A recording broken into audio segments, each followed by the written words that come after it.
Senhoras e senhores, boa noite. Inicia-se neste momento a primeira reunião do Grupo de Trabalho Observatório do Meio Ambiente do Poder Judiciário. Compõem o dispositivo o excelentíssimo senhor presidente do Conselho Nacional de Justiça, ministro Luiz Fux, acompanhado de suas excelências as senhoras e os senhores, o ministro do Superior Tribunal de Justiça, Herman Benjamin, conselheiras e conselheiros do CNJ, secretário-geral do CNJ, Dr. Walter Schwenkner, secretário especial de Programas, Pesquisas e Gestão Estratégica do CNJ, Dr. Marcos Lívio Gomes, o presidente do Instituto Brasileiro de Proteção Ambiental, Dr. Carlos Bucuí, o representante da PNUMA, Organização Internacional Multilateral, senhora Denise Amu de la Penha, chefe do Departamento do Meio Ambiente e Gestão do Fundo Amazônia, senhor Nabil Moura Kadri, a diretora de Sustentabilidade da Natura, senhora Denise Rios, o fotógrafo e ambientalista, senhor Sebastião Salgado, e o pesquisador associado e cofundador do Instituto do Homem e Meio Ambiente da Amazônia, senhor Adalberto Veríssimo. O Grupo de Trabalho Observatório do Meio Ambiente do Poder Judiciário, instituído pela Portaria número 241, de 10 de novembro de 2020, visa traçar estudo, monitoramento, pesquisas, programas, projetos e ações para a construção de diagnósticos de boas práticas, formulação de políticas, implementação de projetos e iniciativas para a tutela do meio ambiente natural da Amazônia Legal, pela atuação do Poder Judiciário e do Sistema de Justiça. Para a abertura da reunião, tem a palavra o ministro Luiz Fux. Muito boa noite a todos. Gostaria de saudar todos os integrantes aqui do Conselho Nacional de Justiça, na pessoa da conselheira Ivana Farina, que representa os conselheiros nessa temática do meio ambiente. Gostaria de saudar também nossa Corregedora-Geral da Justiça, ministra Tereza de Assis Moura, aqui virtualmente esse meu amigo da primeira hora, ministro Herman Benjamin, com quem eu convivi 11 anos no Superior Tribunal de Justiça e que ingressou lá sob o signo da meritocracia que mantém até hoje de maneira ímpar e singular. Gostaria de saudar também o Dr. Walter Schwenk, secretário-geral do Conselho Nacional de Justiça, Dr. Marcos Lívio, secretário especial de Programas e Pesquisa e Gestão Estratégica do Conselho Nacional de Justiça, Dr. Carlos Bucuí, presidente do Instituto Brasileiro de Proteção Ambiental, senhora Denise Amu de la Penha, representante do PNUMA, Organização Internacional Multilateral, senhor Nabil Moura Kadri, chefe do Departamento do Meio Ambiente e Gestão de Fundos da Amazônia do BNDES, senhora Denise Rios, diretora da Sustentabilidade da Natura, senhor Sebastião Salgado, fotógrafo, ambientalista e o nosso representante nesse âmbito na Europa e em todo o mundo, para a nossa satisfação, a sua presença e a sua aceitação ao nosso convite. Senhor Adalberto Veríssimo, pesquisador associado e cofundador do Instituto do Homem e Meio Ambiente da Amazônia. Minhas senhoras e meus senhores, como é ser disso, a Constituição brasileira, que foi promulgada sob a proteção de Deus, ela traz no seu bojo um dispositivo que torna a proteção do meio ambiente pelo homem e por toda a sociedade como um direito fundamental de todos. Todos têm um direito fundamental a uma vida digna e, a fortiori, a um ambiente saudável. Isso é um dever do Estado e um dever de todos. Por essa razão é que, desde a minha assunção no Conselho Nacional de Justiça, eu erigi como eixo número 1 exatamente a proteção dos direitos humanos e a proteção do meio ambiente, colocando esses dois valores com a mesma eminência. No dia 19 de novembro, o CNJ realizou, em parceria com a União Europeia, o primeiro webinário internacional Brasil-União Europeia, Justiça e Políticas de Proteção Socioambiental. O meio ambiente brasileiro alimenta o mundo, ele é de dimensões continentais, e naquela oportunidade houve a apresentação do resultado de um estudo conjunto, realizado por um perito brasileiro e um europeu, para abordar como o Poder Judiciário pode ser garantidor da Amazônia legal na temática do meio ambiente. Um dos destaques do estudo foi a identificação da preocupação comum, tanto no Brasil quanto nos países da União Europeia, acerca dos seguintes temas sensíveis. Número 1, a definição de marco legal e regulatório contra o desmatamento ilegal. 2, a conservação ambiental com destaque para a legislação brasileira, que obriga a manutenção de 80% da reserva legal no bioma amazônico. 3, detalhados arcabouços legais de manejo florestal. E 4, a definição da mineração ilegal, com ênfase na questão de um arcabouço legal e regulatório detalhado de proibição de mineração em terras indígenas. De acordo com os dados compilados no painel de ações ambientais na região amazônica, o Judiciário brasileiro recebeu entre 1986 e 2020 88.566 processos referentes a questões ambientais na Amazônia. Desses 24.000 são casos de danos ambientais, 16.000 crimes contra a flora e 11.000 revogações ou cancelamentos de multas. Além disso, houve mais de 12.000 ações civis públicas e mais de 9.000 crimes ambientais e 1.115 execuções de sentença. Senhores integrantes do Observatório do Meio Ambiente, como é fácil perceber, o desafio do Judiciário é muito grande em relação ao meio ambiente. E não foi por outra razão que nós escolhemos qualitativamente os players que poderiam nos auxiliar nessa atividade jurisdicional no combate à degradação do meio ambiente, que, repito, é um direito de todos, mas também é um dever da própria sociedade lutar pela manutenção do meio ambiente. A vida e o meio ambiente encontram-se intrinsecamente vinculados, assim como o corpo e a alma, expressões utilizadas em todos os livros que se dedicam ao meio ambiente. O homem apenas progride como ser biológico e como coletividade quando se percebe, acima de tudo, como produto e não como proprietário do meio ambiente.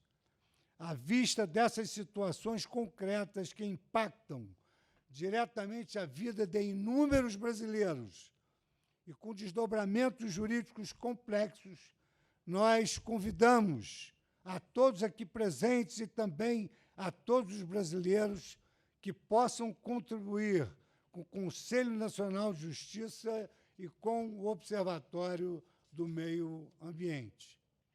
Eu quero, mais uma vez, agradecer muitíssimo que os senhores tenham acolhido o nosso convite para essa grande missão, qual a de compor um observatório perene do meio ambiente na defesa desse valor imaterial tão importante para todas as nações desse mundo globalizado.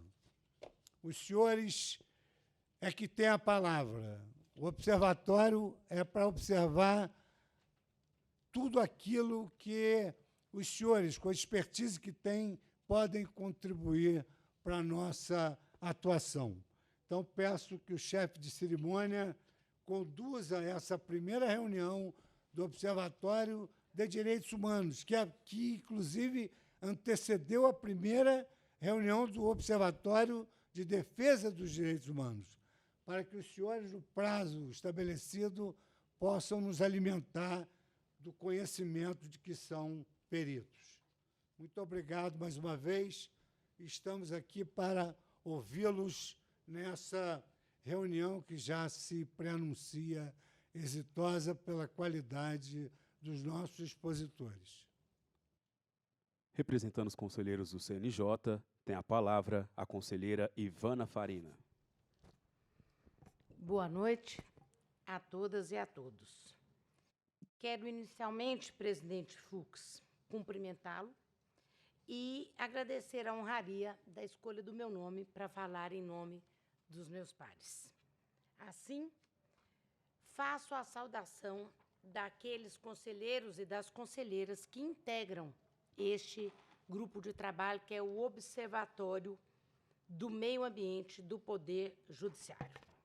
Virtualmente, saúdo, então, ministro Emanuel Pereira, conselheira Flávia Pessoa, conselheira Maria Tereza Willi, e aqui, presencialmente, conselheiro Luiz Fernando Keppen, conselheira Tânia Rexigel, conselheiro Marcos Vinícius Rodrigues e conselheiro André Godinho.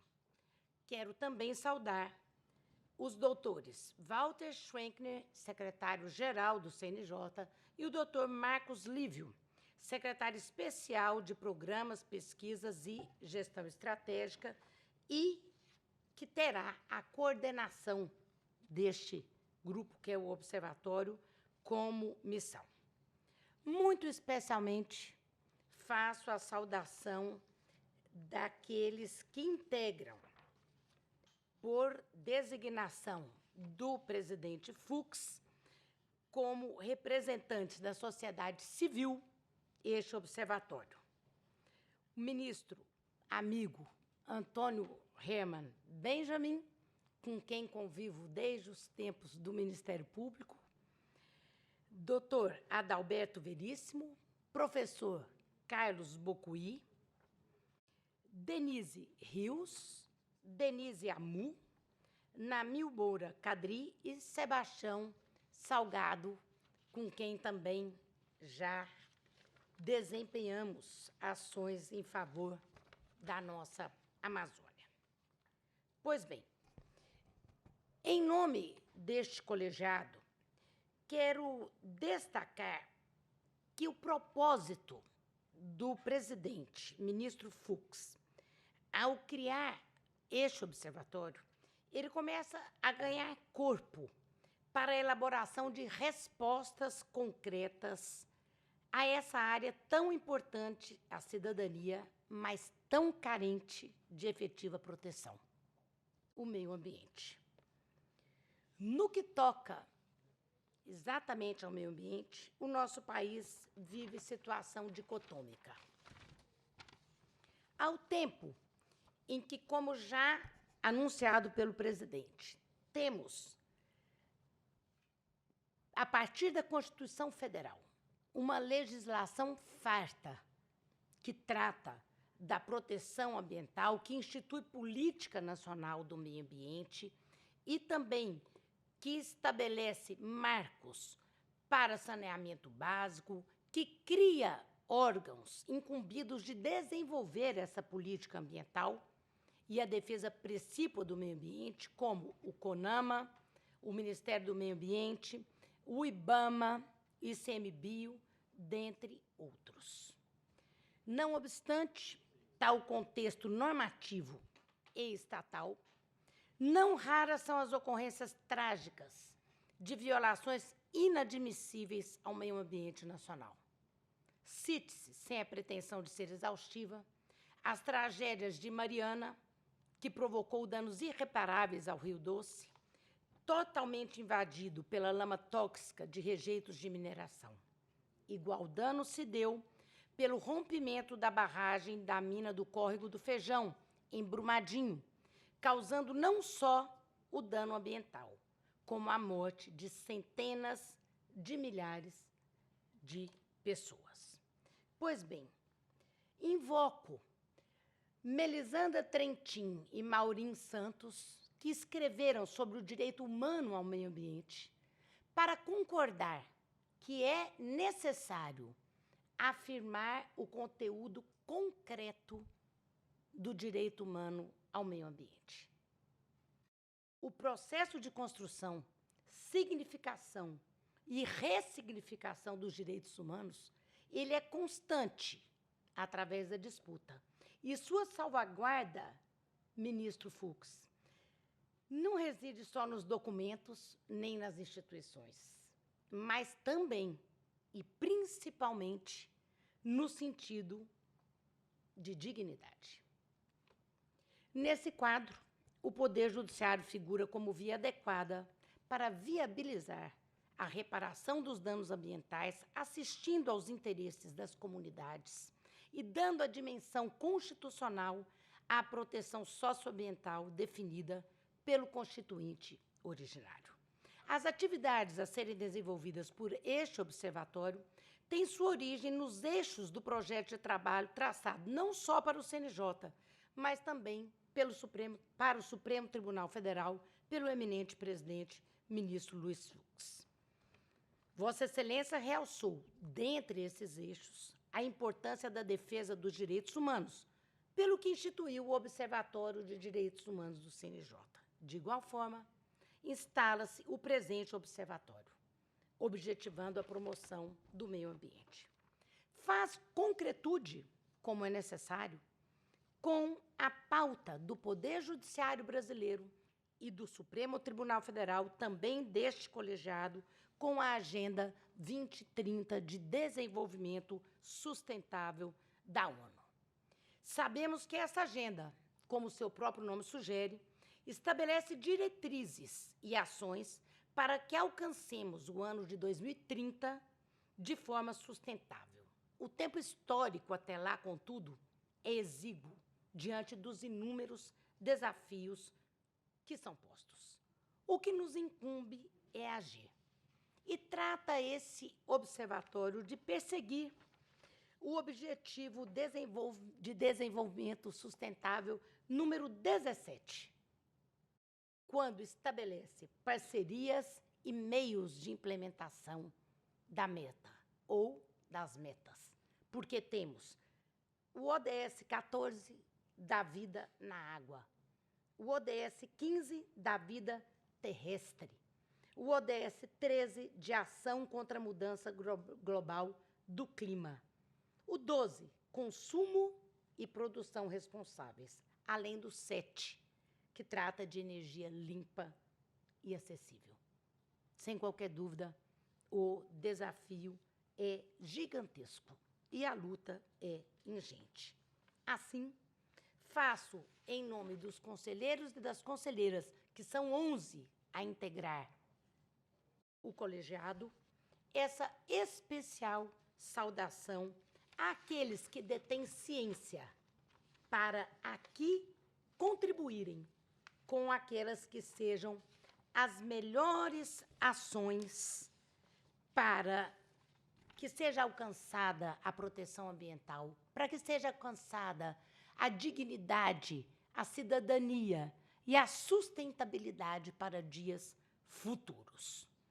Concluo salientando que, ao conjugarmos esforços na proteção do meio ambiente, deveríamos nos lembrar das palavras do conhecido líder indígena Kayapó, o cacique Raoni. Respiramos todos um só ar. Bebemos todos a mesma água. Vivemos numa só terra. Nosso dever é protegê-la. Juntos e juntas, poderemos mais. Unamos nossas ciências em torno do mais importante dos bens a ser preservado, o nosso futuro. Muito obrigada.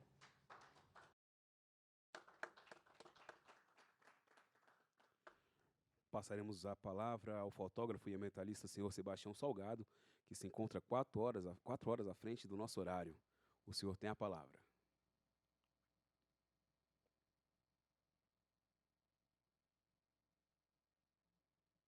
Professor Sebastião, o seu som. Som.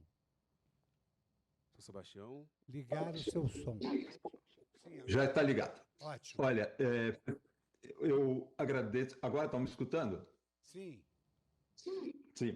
Por favor, eu agradeço ao presidente Fux de me ter convidado para fazer parte desse grupo, que eu considero um grupo de trabalho. Eu considero que nós faremos parte de um grupo efetivo de apoio a esse Observatório do Meio Ambiente, que eu acho essencial. Eu hoje quero falar um pouco da Amazônia, porque já há um certo tempo eu venho trabalhando com o Supremo Tribunal Federal junto às questões amazônicas, e eu tive uma grande satisfação de participar com vocês, de trabalhar com vocês. Nós tivemos um retorno fabuloso do apoio do Supremo Tribunal Federal. Mas antes de eu falar especificamente do bioma amazônico, eu queria falar um pouco, rapidamente, dos outros biomas brasileiros também, porque eu acho que esse grupo vai ser levado a trabalhar não somente no bioma amazônico, mas em todo o território brasileiro. Então, eu organizei uma pequena série de mapas. Eu acabei de passar 7 anos na Amazônia e vou ter uma apresentação grande da Amazônia através de exposições que começarão a partir do mês de abril em Paris. No Brasil, nós teremos exposições em julho, abrindo em São Paulo, no Rio de Janeiro em agosto, em Roma um pouco antes, em junho, em Londres. Então, nós organizamos um grande trabalho sobre a Amazônia, onde eu passei 7 anos, e nós queremos apresentar esse trabalho como uma grande base de discussão. Mas, então, eu solicitei ao ISA, o Instituto Socioambiental de São Paulo, que organizou alguns mapas para mim, que eu apresentarei nessa exposição, mas que eu selecionei alguns que eu queria discutir aqui hoje, e sendo o último desses mapas, uma proposta de discussão que eu quero lançar no seio deste grupo. Então, nesse primeiro mapa que nós estamos vendo apresentado aí, é o mapa dos biomas continentais brasileiros.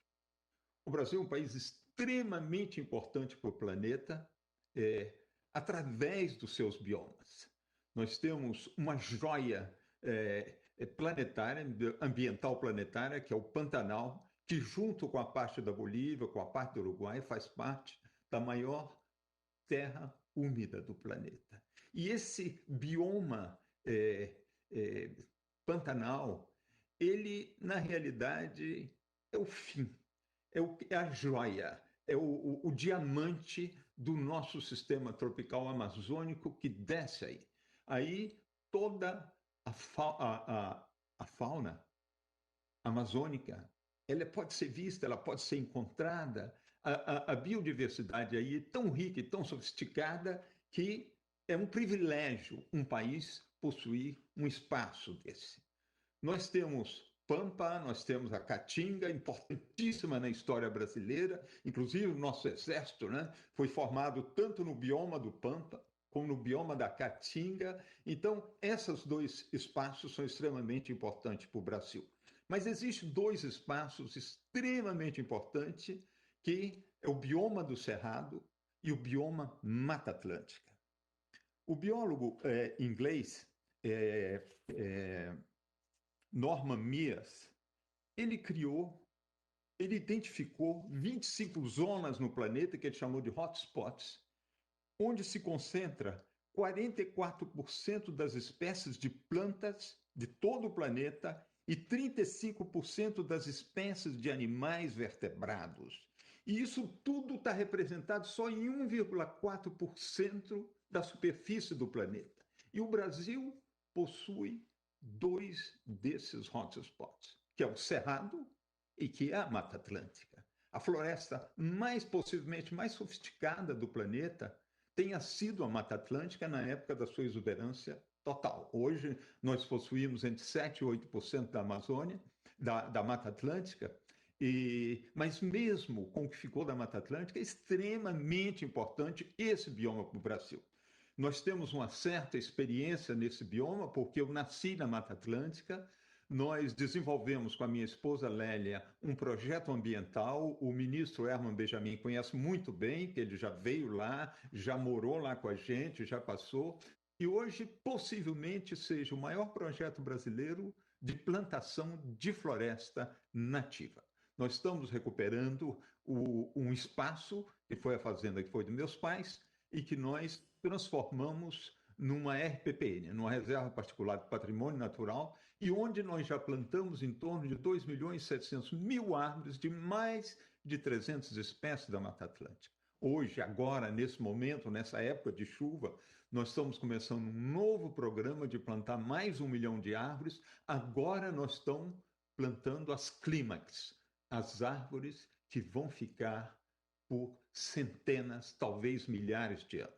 Então, é um projeto muito importante. Com esse projeto, nós estamos desenvolvendo a recuperação das nascentes do Rio Doce.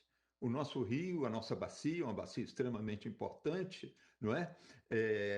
Ela representa quase o tamanho de Portugal. Nós temos nessa bacia mais de 370.000 nascentes a recuperar.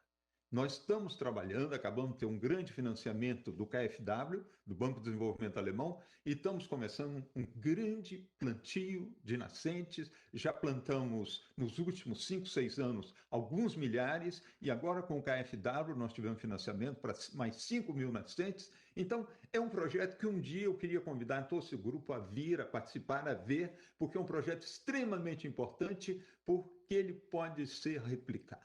Todo o modelo que nós desenvolvemos, nós podemos desenvolver na recuperação das várias bacias brasileiras que foram destruídas e degradadas.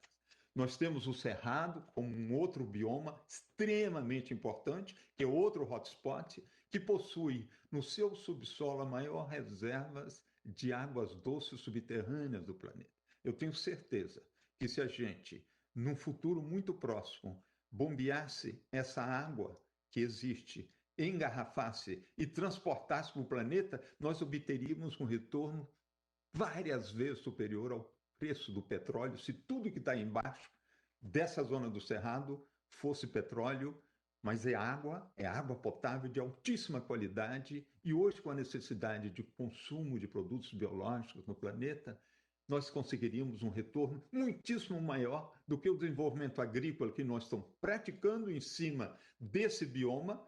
Esse bioma possui terras ácidas, mas hoje, com a correção dessas terras, não é? Nós estamos fazendo correção, transformando em terras de agricultura, mas, ao mesmo tempo, nós estamos começando a poluir profundamente esse lençol freático com produtos tóxicos usados na agricultura. Mas, então, é muito importante todo esse conjunto, esses sistemas de bioma no Brasil. Mas o mais importante, apesar de não ser um hotspot, mas o mais importante para o nosso país é o bioma amazônico. Então, eu queria passar a próxima carta, o próximo mapa, por favor. Aqui está o bioma amazônico. Olha bem, o bioma amazônico, eu não estou falando da Amazônia legal, que é bem maior do que o bioma amazônico. Eu estou falando só da superfície que representa a floresta amazônica. O bioma amazônico corresponde a 49,29% do território brasileiro. O bioma amazônico é praticamente a metade do território brasileiro. É extremamente importante para o Brasil. Olha, a gente está vendo todo esse efeito do Covid. nós estamos vendo todo um sistema de pesquisa planetário na busca de encontro de vacinas.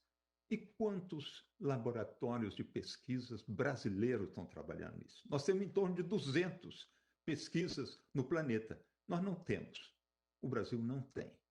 Quando a gente vê todo o nosso sistema industrial, nós temos muito pouco da produção industrial brasileira através de pesquisa brasileira. Nós somos um país muito dependente da tecnologia estrangeira, mas nós temos uma joia. Nós temos um recurso fabuloso no Brasil. Nós podemos ser o maior país biológico do planeta. Nós temos o maior espaço de floresta tropical do planeta. Então, ele está representado aí dentro desse bioma. A gente pode ver que esse bioma toca um pouquinho o Maranhão, olhando esse mapa. A parte da Amazônia Legal do Maranhão é um pouquinho maior, mas depois a gente olha o estado do Tocantins, toca apenas o bioma amazônico.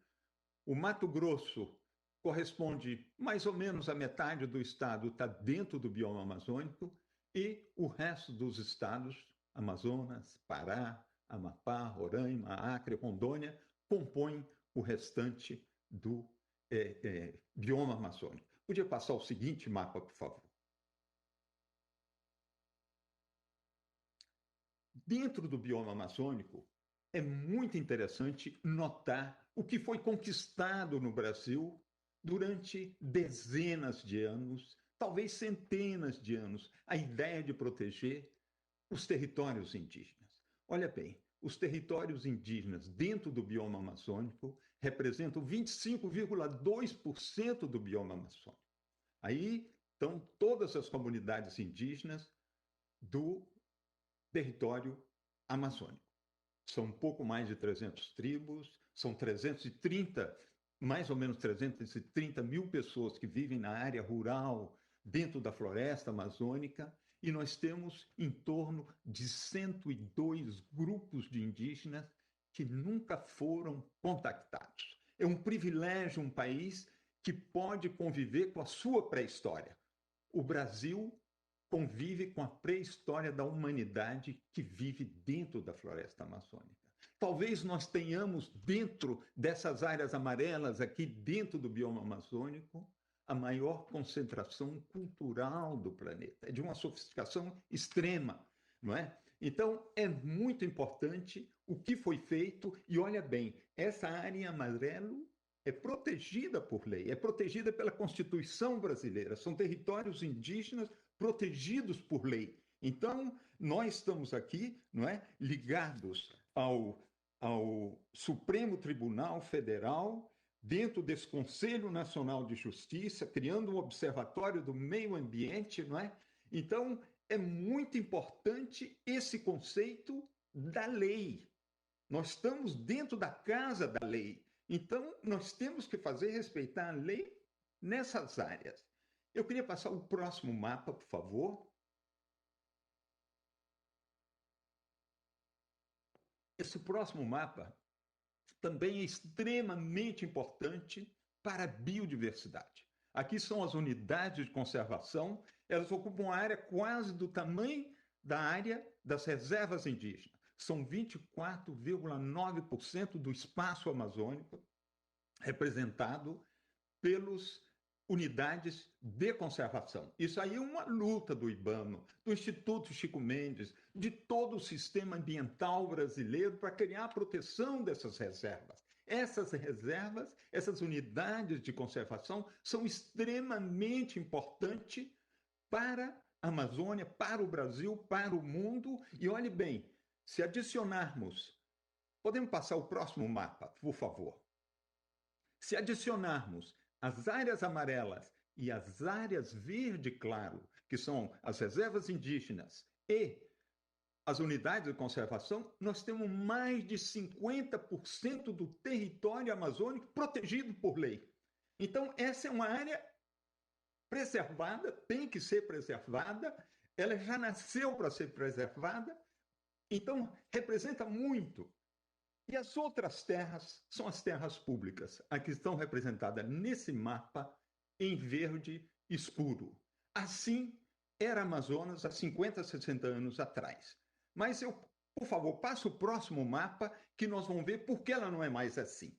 Aqui está o que foi destruído na floresta amazônica. Então, é impressionante, né? Da gente ver, quando a gente viu o ano passado 80, 90 mil partidas de fogo, ele aconteceu em todos esses pontinhos que constituem o vermelho desse mapa, que são as propriedades rurais que foram montadas basicamente em terras públicas. Podemos passar o próximo mapa, por favor? Esse mapa representa o conjunto de tudo na Amazônia, dos territórios indígenas, das unidades de conservação, das terras públicas em verde escuro e do que foi destruído na Amazônia. O que é interessante notar, olhe bem, as reservas indígenas, a parte amarela, praticamente não tem destruição. Tem alguns pontinhos vermelhos, mas muito poucos, quase nada.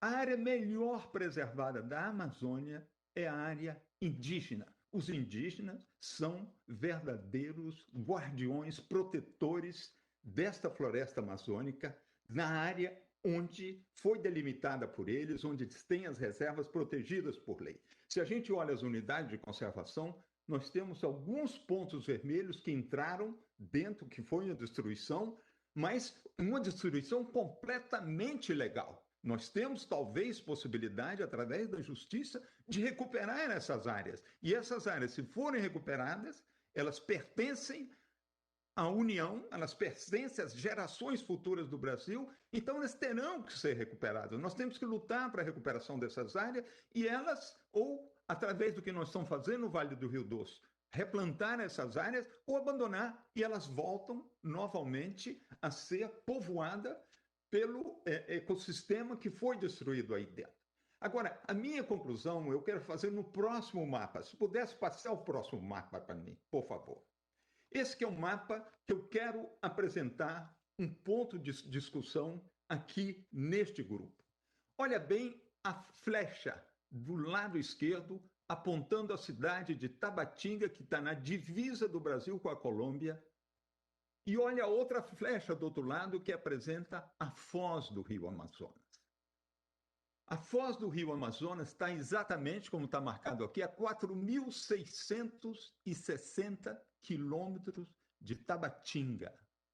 Mas olha bem, Tabatinga só está a 73 metros de altura do nível do mar.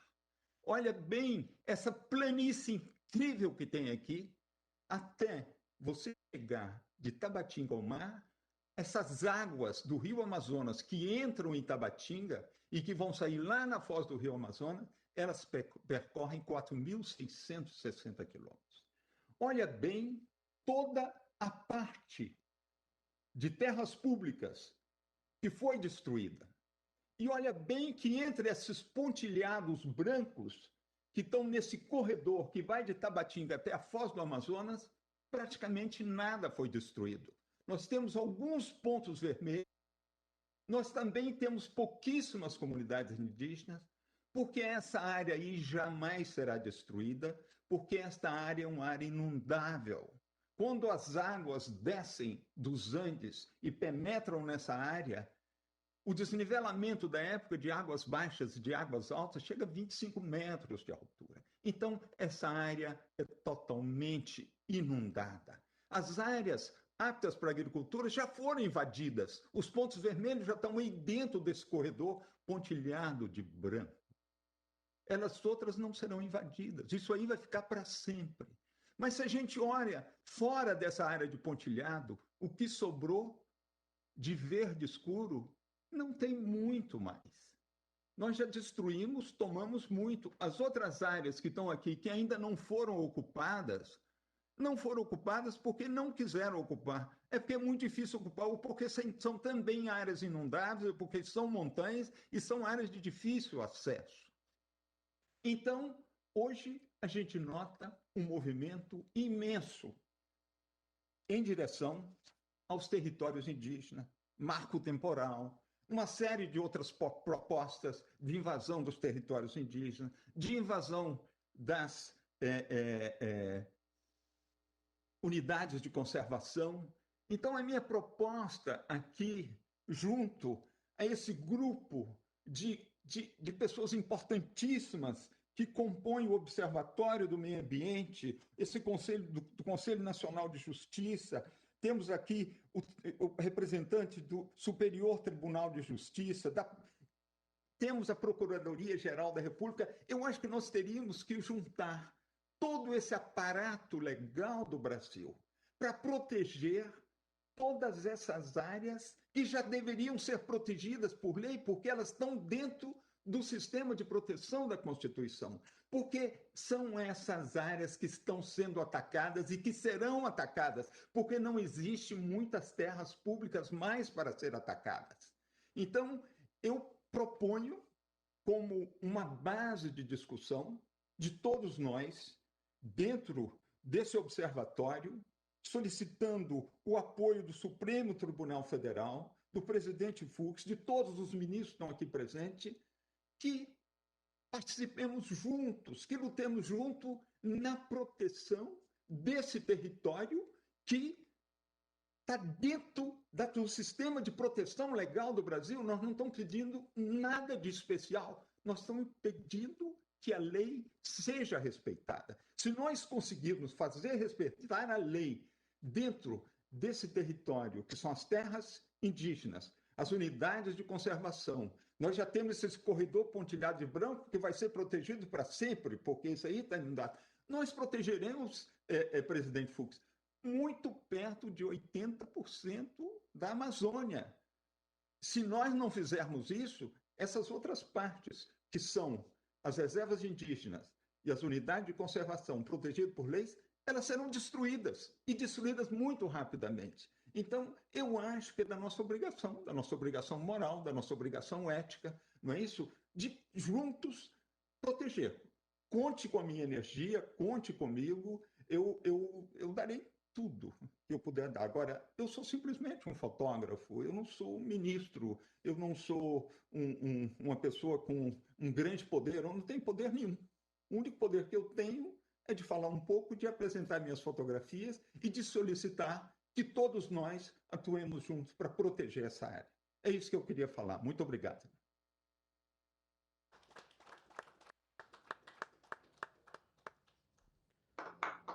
Para o uso da palavra, o ministro Herman Benjamin. Eu queria inicialmente agradecer ao meu amigo de 3 décadas, ele omitiu esse dado temporal, quase que eu faço o mesmo. Ministro Luiz Fux, que é presidente do Supremo Tribunal Federal e também do Conselho Nacional de Justiça. Creio que o ministro Fux traz para todos nós, brasileiros, um ponto, ou se quiserem, um universo inteiro de otimismo, de grandes expectativas, em decorrência, em primeiro lugar, do seu caráter, da sua forma de ser, mas, fundamentalmente, também por conta do seu conhecimento, não só das questões maiores que afetam os brasileiros, mas das questões técnicas que afetam o modo como nós trabalhamos a prestação jurisdicional. Algo que eu não tratarei aqui, mas eu deixo no início apenas como uma referência, e talvez isso também explique um pouco destas prioridades estabelecidas pelo ministro Luiz Fux, tem a ver com o fato de que o instrumento maior que nós utilizamos para implementar os direitos no nosso país e também no mundo todo é o Código de Processo Civil. O Código de Processo Civil diz o que um povo é ou não é em termos de seriedade com que trata os direitos e as obrigações estabelecidos na Constituição e nas leis. E o atual Código de Processo Civil é respeitado e festejado mundialmente precisamente por colocar, de um lado, a dignidade da pessoa humana, a solidariedade, e do outro, a eficácia junto com a eficiência, de tudo isso num pacote só. E nós sabemos que esse é o Código de Processo Civil, resultante de uma comissão presidida pelo ministro Luiz Fux, e por isso nós o chamamos de Código Fux. Então eu agradeço muito, meu bom amigo, pelo convite, mas também, e talvez muito mais, pela iniciativa de nos reunir a todos aqui, não é apenas nesta noite, mas para um trabalho que se inicia nesta noite. Queria saudar todos os conselheiros e conselheiras do CNJ. Vejo aqui amigos muito queridos e peço permissão para saudar a todas e a todos nesta pessoa extraordinária que eu chamo de vulcão do bem, que é a conselheira Ivana Farina. Ela tem um espírito público que antecede a genética, se é que isso é possível. E por isso mesmo eu sei que todos os que estão presentes me perdoam por eu não nominar cada um individualmente, porque eu tenho meus 15 minutos, 18 minutos estabelecidos pelo presidente. Saúdo também todos os meus colegas de observatório e peço permissão às minhas colegas e aos colegas para saudar a todos na pessoa desta figura extraordinária que é o Sebastião Salgado. Eu tenho o privilégio de gozar da amizade, não somente dele, que seria já muitíssimo, mas da família, e vice-versa. E aqui eu vou começar precisamente aproveitando um ou dois pontos do que acabou de dizer o Sebastião. A questão ambiental e da Amazônia não passa apenas pelo direito. É necessário que corações sejam tocados, que mentalidades sejam transformadas, que modelos culturais sejam questionados. E é exatamente aqui a minha divergência com o Sebastião Salgado, quando ele diz que não tem poder nenhum. Tem um poder enorme, que é tocar o coração das pessoas pela arte, pelo belo, e a partir disso, do coração se chega à alma e se chega à ação. E com seu exemplo pessoal, eu mesmo conheço e convido aqui o ministro Fux.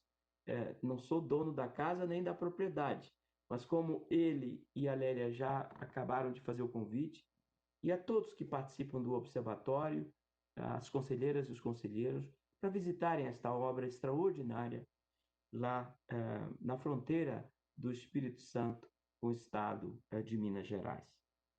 Pois bem, penso, ministro Fux e meus caros colegas, que o bom mesmo vai começar pelo começo. Observatório de quê?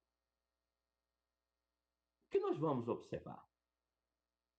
E observatório para quê? O que vamos fazer?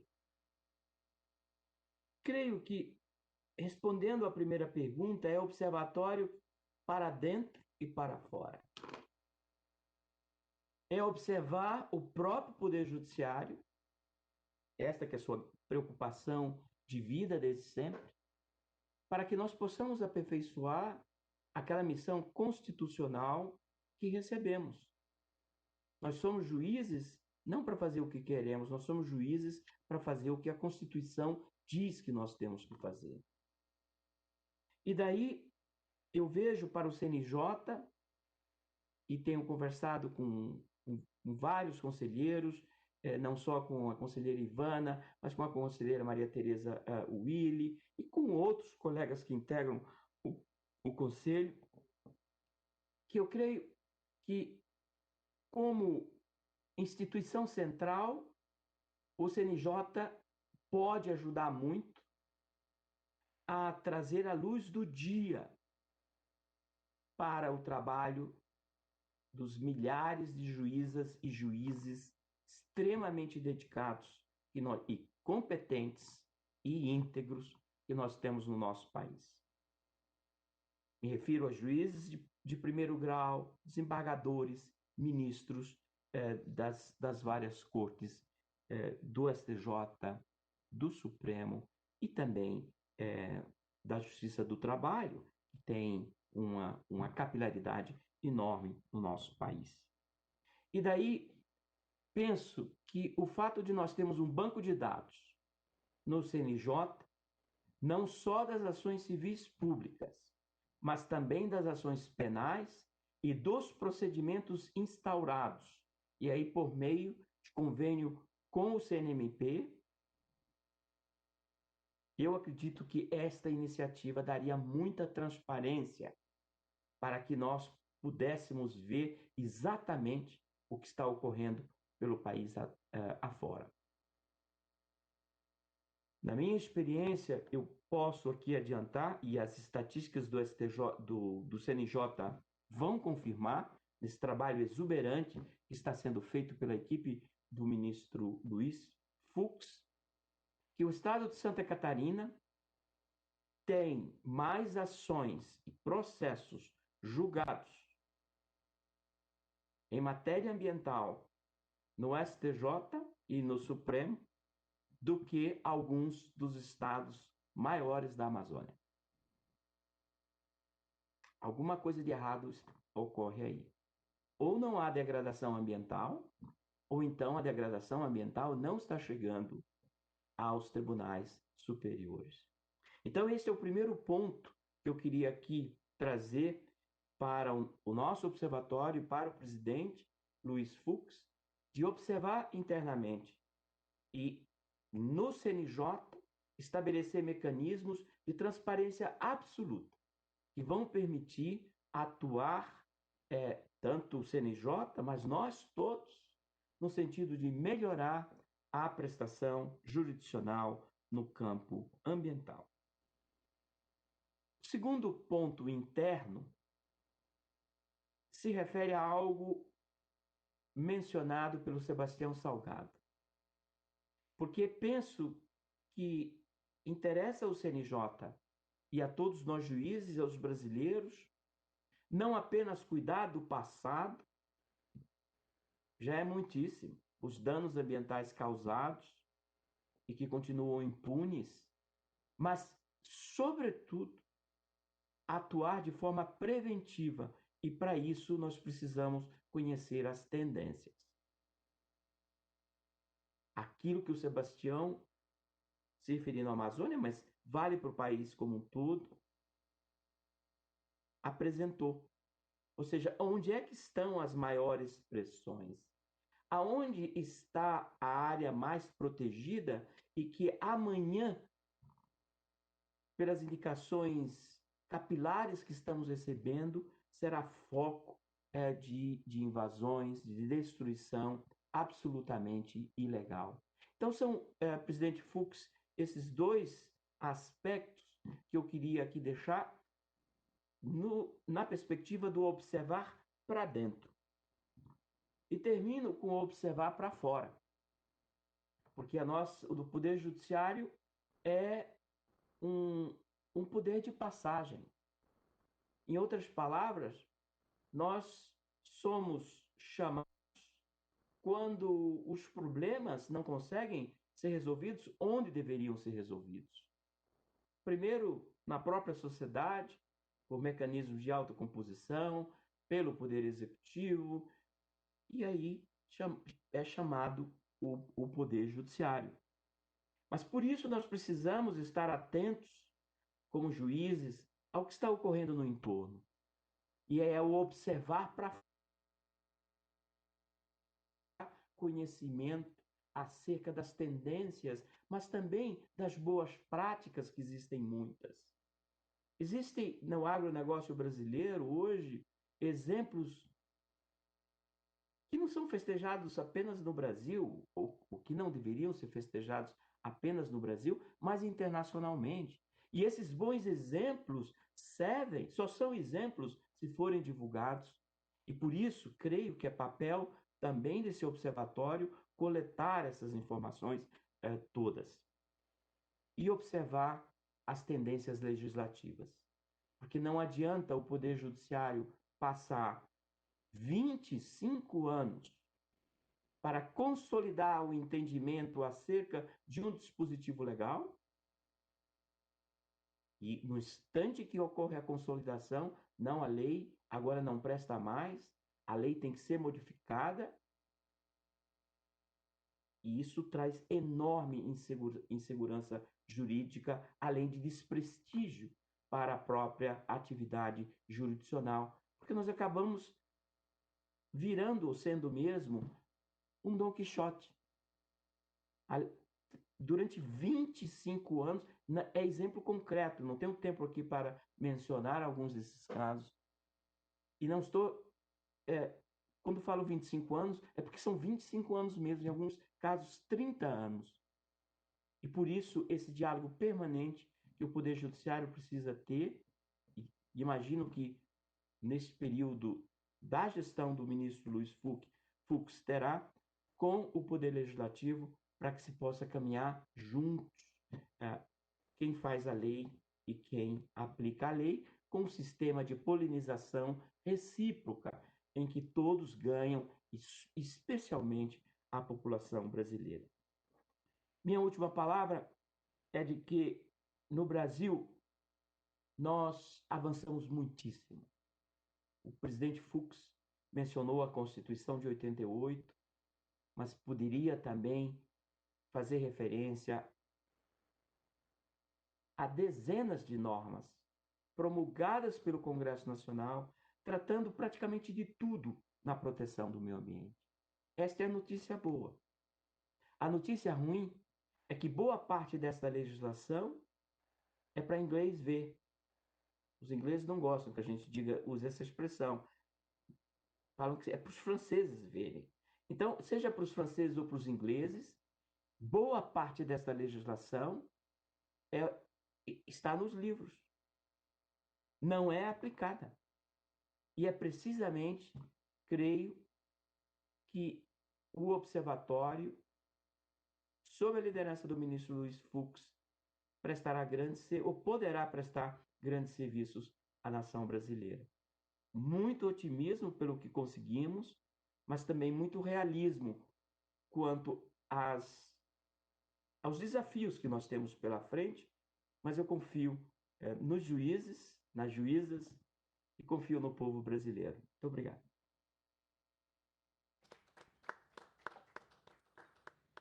Tem a palavra o senhor Adalberto Veríssimo. Boa noite, obrigado pelo convite. Vou ser breve. Vou saltar aqui 3 pontos importantes que eu acho que podem ser úteis na nossa jornada. A primeira é a Amazônia é um produto da história, nos seus últimos 15 mil anos de ocupação humana de povos indígenas, mas ela é também um produto da geologia e da biologia, e, portanto, ela remonta a um período ainda mais longo. Essa floresta está, pelo menos, há 2 milhões de anos, sobrevivendo a todas as oscilações do metabolismo da Terra, que é natural nos ciclos decamilenares. E até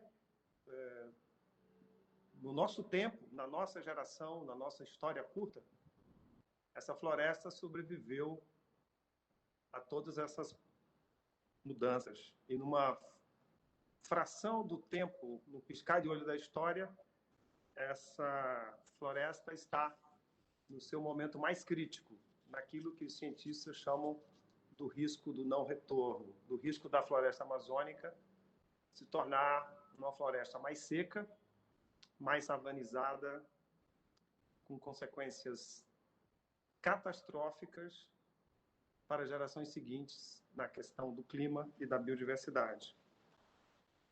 Quando a gente fala na Amazônia, a gente precisa estender o nosso horizonte, porque ela vai muito além do Brasil. A grande Amazônia é um território de 8 milhões de quilômetros quadrados, grande parte coberto por florestas espalhadas em 9 países, no qual o Brasil detém aproximadamente 2/3 desse território, entremeadas de campos naturais e cerrados em seus diversos tipos. Então, 35 milhões de pessoas moram na Amazônia, 25 milhões do lado brasileiro. E a Amazônia, quando a gente fala da Amazônia, ela está vivendo a sua tempestade perfeita de problemas. A Amazônia é hoje a região com os piores indicadores sociais, uma economia viciada, em parte, na ilegalidade e nas atividades predatórias, e com índices de degradação e desmatamento extremamente preocupantes e que nos colocam na curva de mudanças que podem acarretar transformações brutais e dramáticas nas duas frentes que são importantes no nosso tempo. Há duas preocupações centrais do nosso século: as mudanças climáticas, que estão chegando de maneira avassaladora. Não há nenhuma chance, nenhuma solução para o Acordo de Paris sem as florestas tropicais. É bom lembrar que não só tem florestas tropicais na América do Sul, elas também estão na África e na Ásia. Se essas florestas tropicais não ficarem, em grande parte, na sua forma de biomassa florestal. Então, temos uma agenda absolutamente crítica. E a importância ainda maior da biodiversidade. E aí, fazendo uma observação curta, quando a gente fala em biodiversidade, a gente conhece muito pouco da biodiversidade. Aliás, a ciência conhece muito pouco da complexidade dos sistemas biológicos das florestas tropicais. Então, a gente está brincando, na verdade, no processo de ocupação da floresta, com riscos de gerar crises de pandemia muito mais graves do que essa que a gente está.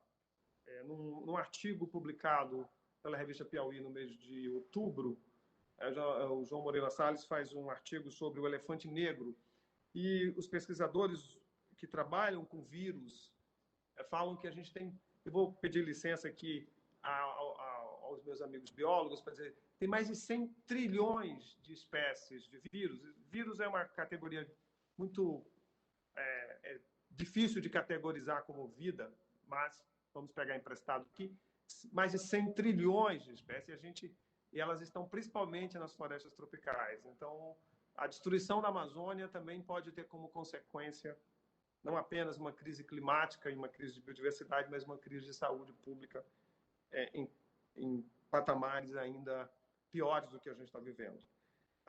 Tem solução? Tem. A solução para a Amazônia está muito clara. E é uma solução que tem a ver com o Brasil. De toda a área que já foi desmatada na Amazônia, que é aproximadamente 800 mil quilômetros quadrados, ou se a gente quiser pegar emprestado aqui, Minas Gerais e Estado de São Paulo juntos já foram desmatados, só 10% está sendo bem aproveitado, na média agronômica da produtividade brasileira. 30% foram áreas abandonadas, 60% disso está subaproveitado. O Brasil pode passar essa década expandindo todas as atividades agropecuárias na Amazônia sem desmatar sequer 1 hectare de floresta.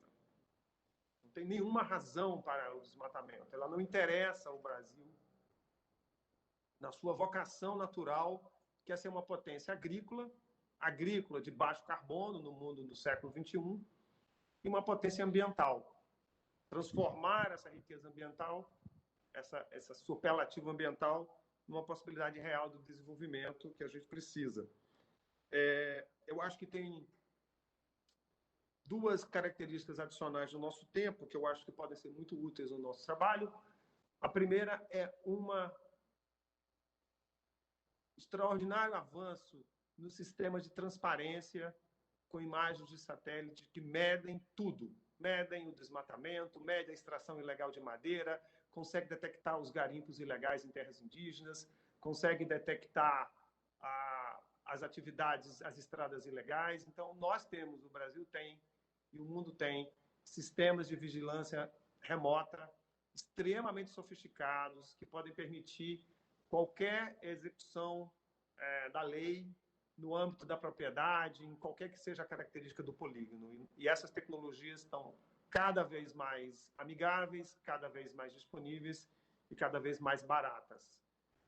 Segundo, a outra característica fundamental do nosso tempo, que é a busca da rastreabilidade, a busca de garantir não só que os fluxos financeiros estejam dentro da lei, mas que os produtos, carne, soja, madeira, minério, qualquer produto que venha da área rural, seja originário de uma área legal, que tenha por sua base o respeito ao Código Florestal.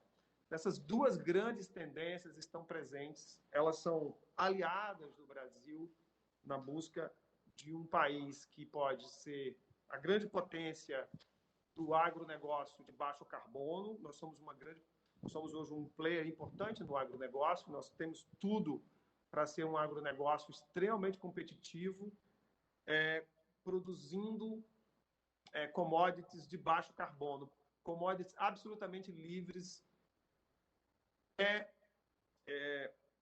caracterização de que seja de uma maneira direta ou indireta vinculada a qualquer resquício de desmatamento. E uma potência ambiental. Essa potência ambiental pode ser traduzida em várias frentes. Uma delas, obviamente, os serviços ecossistêmicos que a floresta presta. O grande potencial da bioeconomia, do qual a gente está apenas chegando perto desse potencial. Ele provavelmente, nessas nossas reuniões, voltaremos a isso.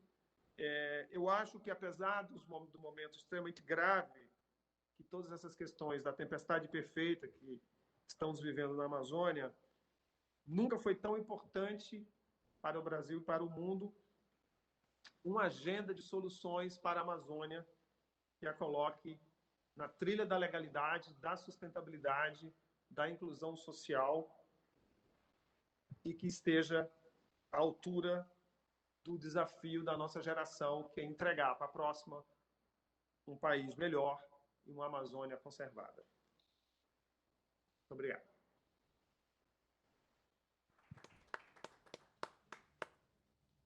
Para o uso da palavra, o doutor Carlos Bocuí. Bom, em primeiro lugar, eu gostaria de parabenizar o ministro Fux pela boa iniciativa no sentido da criação do observatório. E, ministro, eu quero lhe adiantar que isso criou, no âmbito da sociedade civil, um grande alerta. Eu recebi várias ligações, vários e-mails de entidades ambientais que estavam muito felizes com essa visão que o judiciário apresenta sobre a questão ambiental. O fato de termos isso pautado pelo Conselho Nacional de Justiça demonstra essa sensibilidade da sua gestão e, mais do que isso, uma necessidade da realidade brasileira, né? E eu gostaria de parabenizar os demais membros do Observatório e também, em nome da doutora Ivana, todos os membros do Conselho Nacional de Justiça. E pediria que colocassem uma pequena apresentação que eu preparei para não tornar muito monótona a minha fala, sobre a relevância que tem a Amazônia como ecossistema de sustentabilidade para toda a América do Sul. Então, se puderem colocar, por favor. Não sei se tem, ótimo. Bom, o PROAN, minha expressão, ela é voltada a políticas públicas e sustentabilidade. Se puder passar a próxima, por favor. Um dos motivos de maior preocupação que nós temos é a questão da água. Nós temos trabalhado na agenda da água já há décadas e fomos responsáveis, em 1992, pela institucionalização no Brasil, 94, perdão, do Dia Mundial da Água. Foi a primeira vez que o Brasil comemorou o Dia Mundial da Água. Eu tive a felicidade de abrir o evento, estar presente nessas primeiras, eu diria, nesses marcos históricos da importância da água no Brasil. A próxima, por favor. A questão para nós fundamental na questão da água é a água como direito humano fundamental. E o que tem isso a ver com a Amazônia? Nós vamos chegar lá. A Amazônia numa visão de antropoceno, numa visão de sustentabilidade sul-americana, é o grande driver de transporte de água continental. Se nós perdermos a Amazônia, se houver o fenecimento da Amazônia, da floresta amazônica, nós vamos perder essa grande bomba natural de água, né? E, voltando à relevância da água, a água é um direito humano fundamental. Nós estamos lutando pela Amazônia, nós estamos lutando pela água em todo o continente para as atividades humanas, para as atividades agrícolas, industriais, para a manutenção das nossas cidades também. A próxima, por favor. Nós simbolizamos os rios voadores como uma pomba, né? Como uma pomba de água, porque a água ela é, para a humanidade, um elemento de paz. Sociedades sem água não vivem momentos de paz. Há uma disputa permanente por recursos essenciais, da qual a água é determinante, né? E os rios voadores da Amazônia, que é a transposição de umidade da Amazônia para o interior do continente, representam exatamente essa umidade, essa imagem de uma transposição de paz com asas, né? Da água, né? Com asas para toda a América do Sul. O próximo.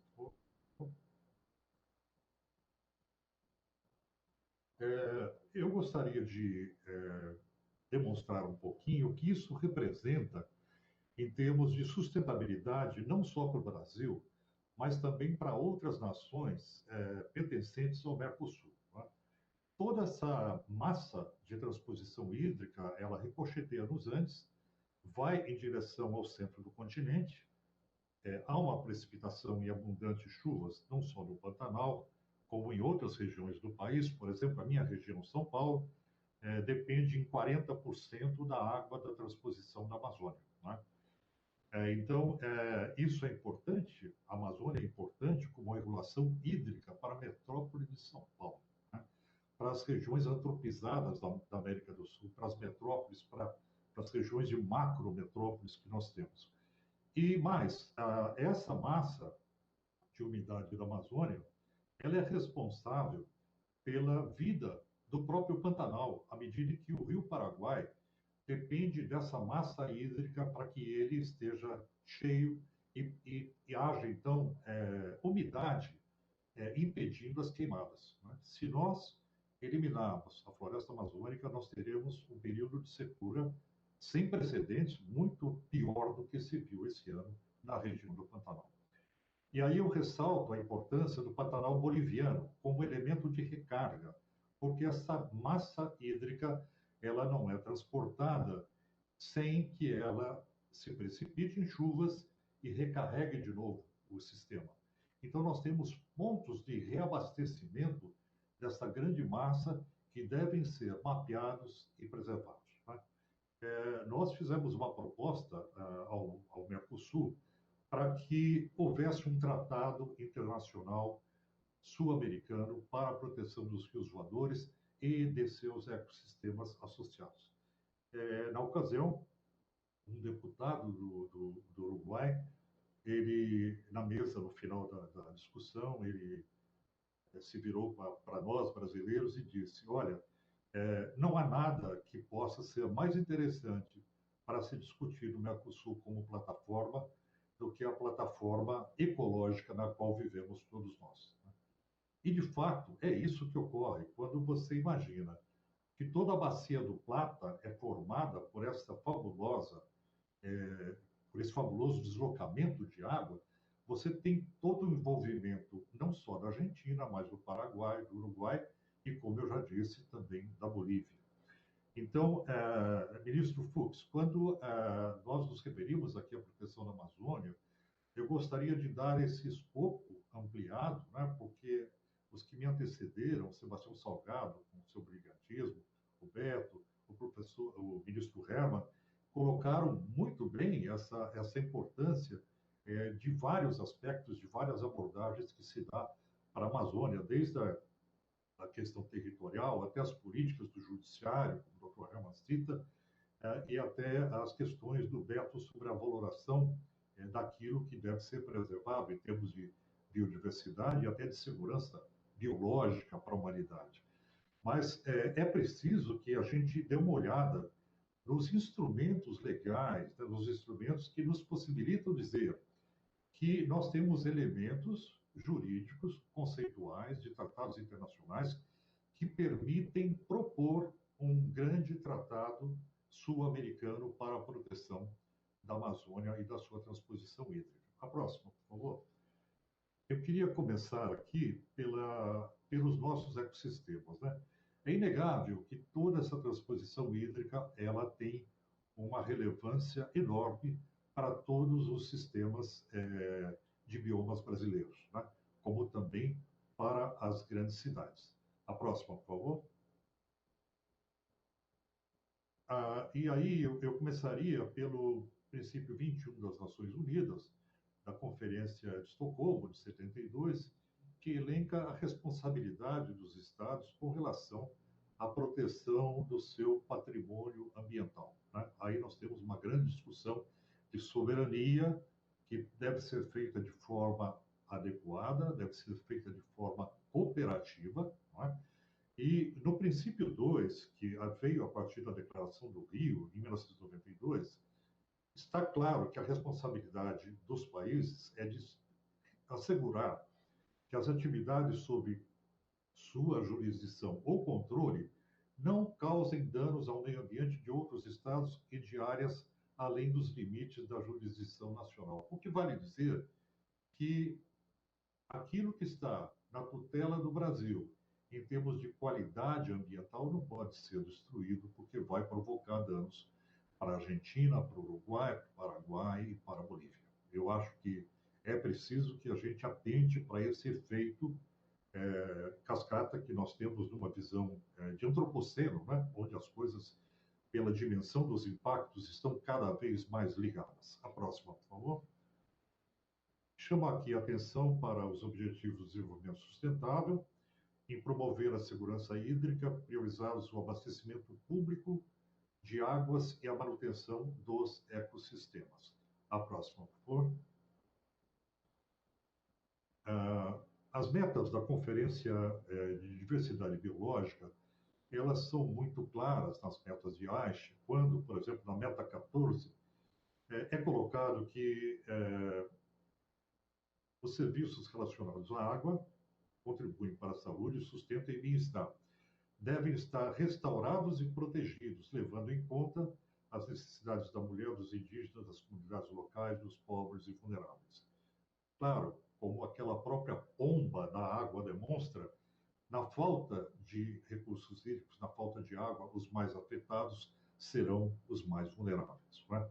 Então, as metas de Aichi colocam muito bem essa necessidade de proteção da água como elemento recurso humano fundamental, e isso, claro, detém nessa afirmativa a importância de proteção dos ecossistemas produtores. A próxima, por favor. O Tratado de Assunção, que é o nascedouro do Mercosul, ele deixa claro a importância de se trabalhar conjuntamente a questão da preservação do meio ambiente. Então, um dos motivos do tratado e da criação do Mercosul foi exatamente a importância de se tratar a questão ambiental de forma conjunta, de forma articulada. A próxima. Eu ressalto também o tratado sobre o aquífero Guarani, que é decorrente do Tratado de Assunção, onde se coloca que as partes promoverão a conservação e a proteção ambiental do sistema aquífero Guarani, que tem na sua recarga todos esses componentes que são provenientes das massas de deslocamento hídrico da região da Amazônia. Próximo, por favor. Bom, e aqui eu não preciso, diante de tantos juristas renomados, como o Dr. Herman, com quem aprendi muito no Consema Paulista há 3 décadas atrás, falar sobre a Constituição brasileira, mas é muito claro que a nossa Constituição fala da proteção, definição das áreas, preservar e restaurar os processos ecológicos essenciais e prover o manejo ecológico das espécies e dos ecossistemas. assim como a Lei da Política Nacional do Meio Ambiente determina a definição de áreas prioritárias de ação governamental relativa à qualidade e ao equilíbrio ecológico, o que se abriga perfeitamente nossa tese de proteção desses ecossistemas de transposição aérea. A próxima, por favor. E, finalmente, eu acho que as Nações Unidas têm dado uma atenção especial para a responsabilidade dos agentes financeiros, onde se coloca a importância dos bens e serviços dos ecossistemas, como alimentos, matérias-primas e água doce, podem ser vistos como retornos dos estoques de capital natural, que precisam ser mantidos para sustentar os fluxos futuros de recursos naturais e a resiliência das condições físicas que sustentam a economia e a sociedade. Isso está muito claro hoje nos pilares da economia contemporânea, né? A próxima, por favor. Então, senhores, eu queria deixar essas considerações como um elemento de reflexão sobre a necessidade de uma proteção continental para o sistema de abastecimento hídrico que começa pelos ventos alísios que atravessam a Amazônia. São muitos pontos de recarga, isso precisa ser mapeado, a ciência tem que nos dar respostas e, sobretudo, nós temos que trabalhar essa articulação na compreensão de que os Estados nacionais da América do Sul, principalmente os pertencentes ao Mercosul, eles têm essa dependência comum desse grande ecossistema, né? Então, com essa apresentação, eu dou minha primeira contribuição ao grupo, desejando que nós tenhamos uma agenda de trabalho intensa, que ela seja profícua e que ela, além do judiciário, da atuação do judiciário, através de políticas para o judiciário, ela possa nos proporcionar avanços no sentido conceitual de ir buscar elementos que nos deem sustentação nesse período tão difícil do início do antropoceno, né? Muito obrigado pela oportunidade e parabéns a todos os intervenientes. Obrigado. Com a palavra, a senhora Denise Amuda La Penha.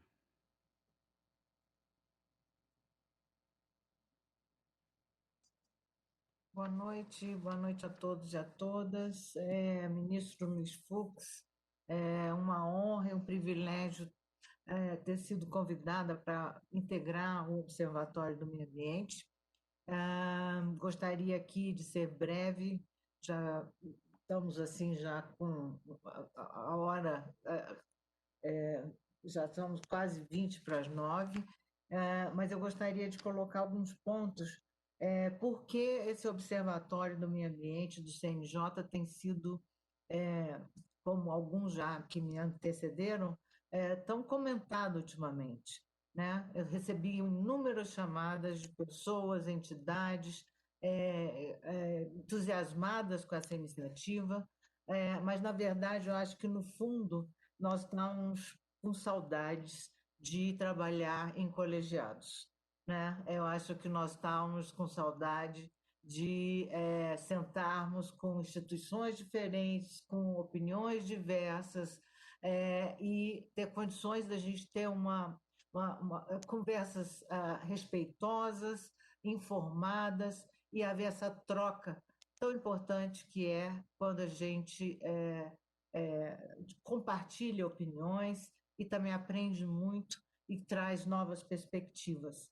Então, eu acredito que é extremamente bem-vinda essa iniciativa, pela importância e abrangência desse tema, pela relevância histórica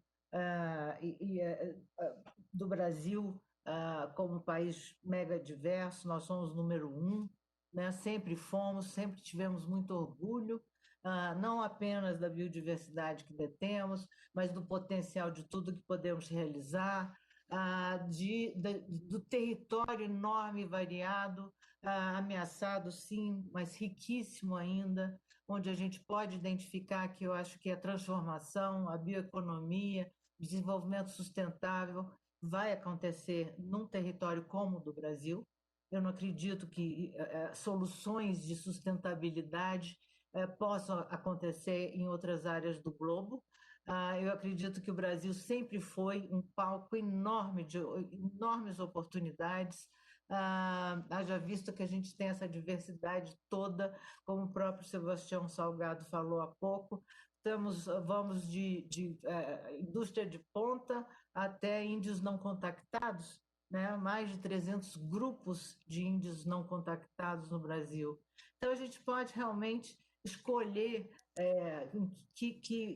vamos dizer, que tipo de abrangência a gente vai dar. Nós temos condições de identificar soluções em escala, né?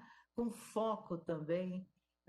E eu acredito que é aqui que a gente vai, eu ainda acredito, depois de tantos anos trabalhando na área ambiental, mais de 30, eu ainda tenho esse sonho de achar que vai sair daqui um modelo mais próximo do que a gente almeja como desenvolvimento sustentável, né? Nós queremos realmente o avanço, nós queremos novas tecnologias, nós queremos erradicar a pobreza, nós queremos ver o homem no centro, queremos esse homem valorizado, respeitado, com educação e saúde, né? Então, ainda temos que ter essa ilusão que nos move e que nos leva a acreditar que esse observatório vai ser um espaço muito rico para que a gente possa, pelo menos, identificar algumas prioridades e também reafirmar a liderança exercida pelo Brasil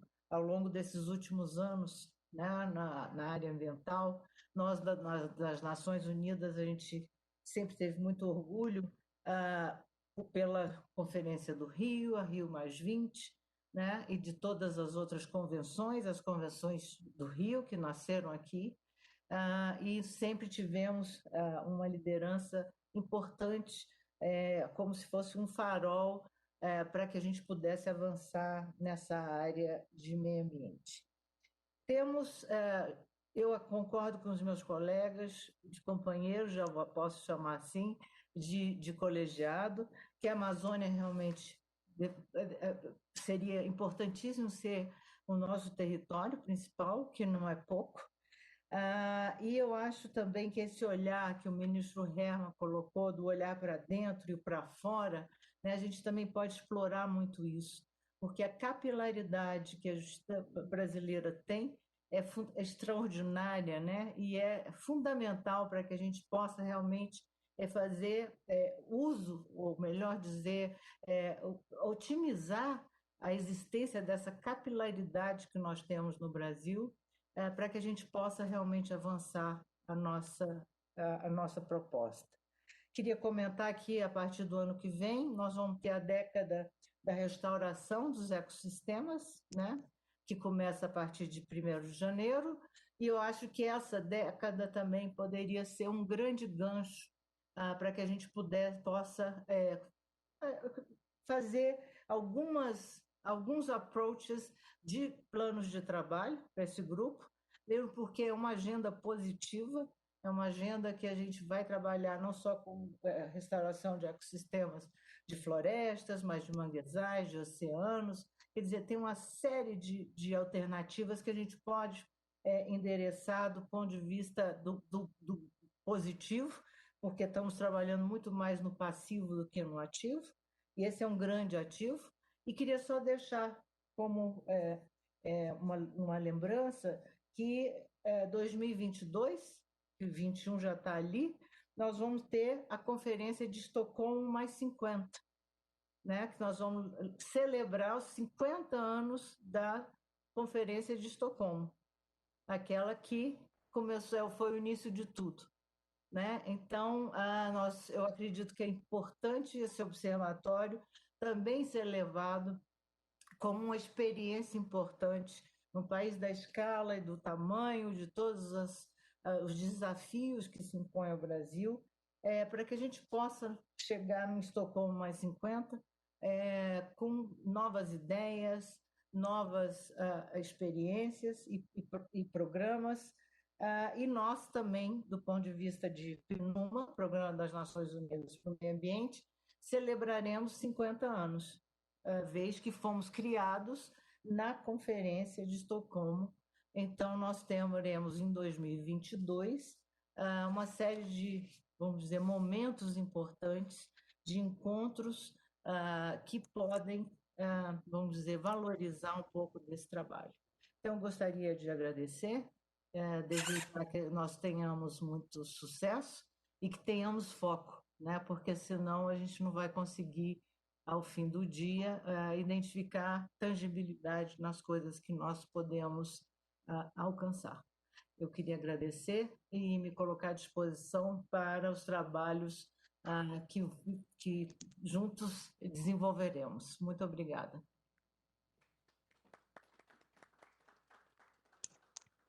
Tem a palavra a senhora Denise Rios. Muito obrigada, senhor presidente. Primeiro, saúdo pela importância da iniciativa de criar o Observatório do Meio Ambiente, o Conselho Nacional de Justiça. E agradeço o convite para a Natura, participar com membros tão ilustres. Agradeço aqui aos meus colegas a oportunidade de falar e trazer a visão empresarial de um grupo como a Natura, que traz em sua história um compromisso com a sustentabilidade e com a preservação ambiental desde o começo. Hoje, nós somos um grupo brasileiro, mas também um grupo global, que é formado por 4 marcas, a Natura, a Avon, a The Body Shop e a Aesop, que, apesar de brasileiro, está presente em mais de 100 países e com mais de 200 milhões de consumidores. E creio que somos a prova viva de que é possível produzir sem desmatar e que o desenvolvimento econômico não é incompatível com a preservação do meio ambiente. Há mais de 20 anos, a Natura criou uma linha icônica e conhecida como a linha Ecos, para valorizar a sociobiodiversidade brasileira e mostrou ao longo desse tempo, um tempo em que talvez essa valorização e esse reconhecimento ainda não eram tão claros, como vários dos nossos colegas comentaram hoje, que a riqueza da floresta em pé e preservada guarda para o Brasil. Hoje a Natura preserva, através das suas cadeias de valor e dessas atuações juntos a comunidades, mais de 1,1 milhões de hectares de florestas e se relaciona diretamente com mais de 5.136 famílias em 33 comunidades diferentes na Amazônia, gerando renda local aliada à preservação.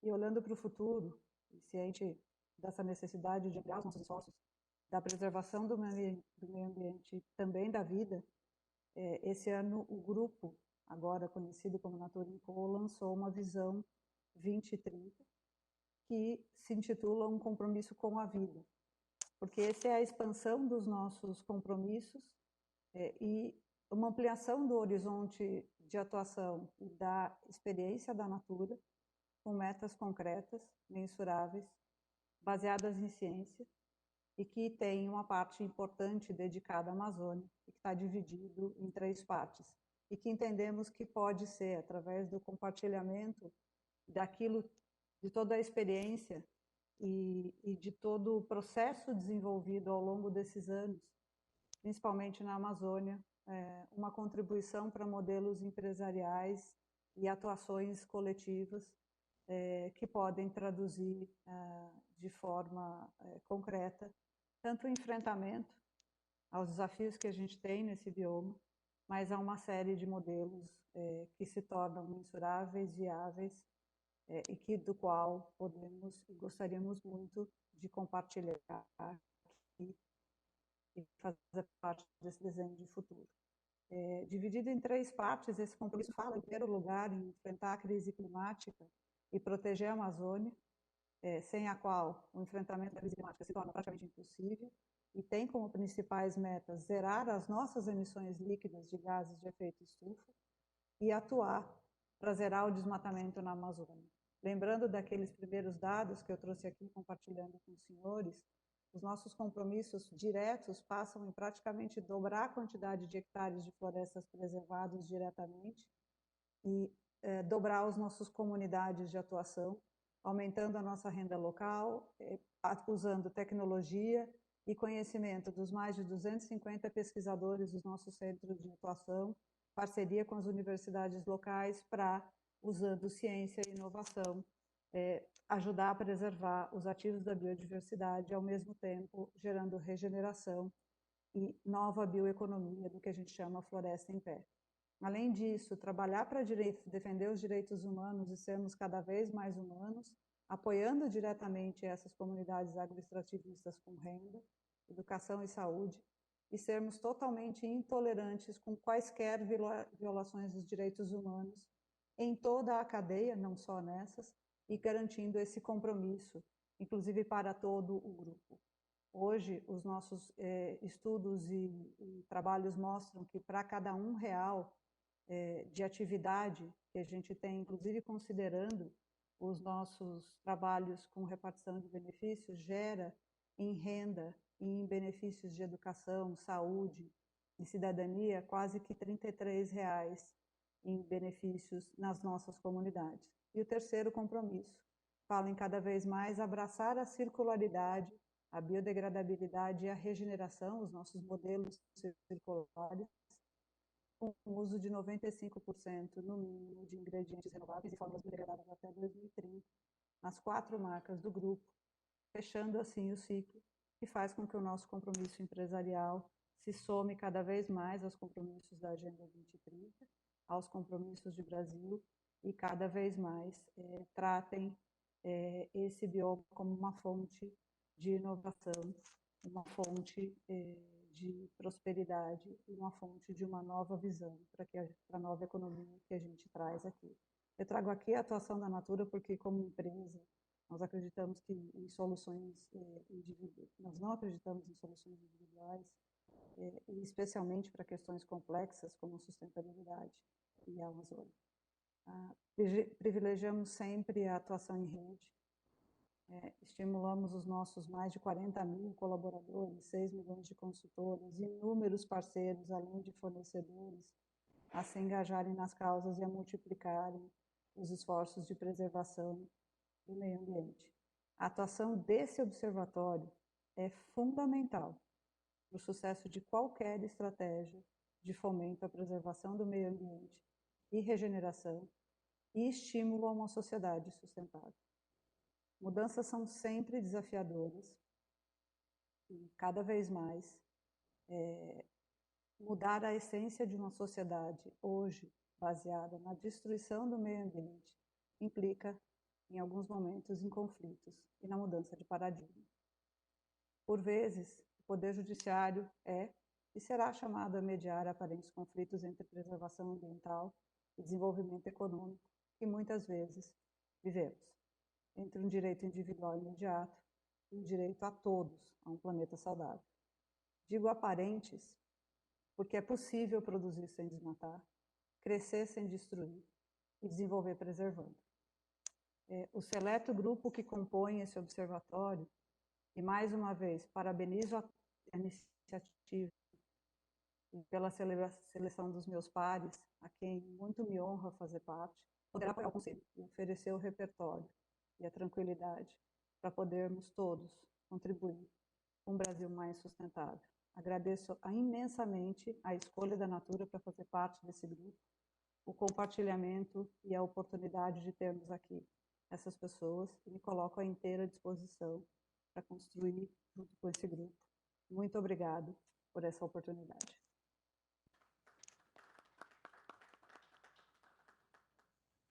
Com a palavra, o senhor Nabil Moura Kadri.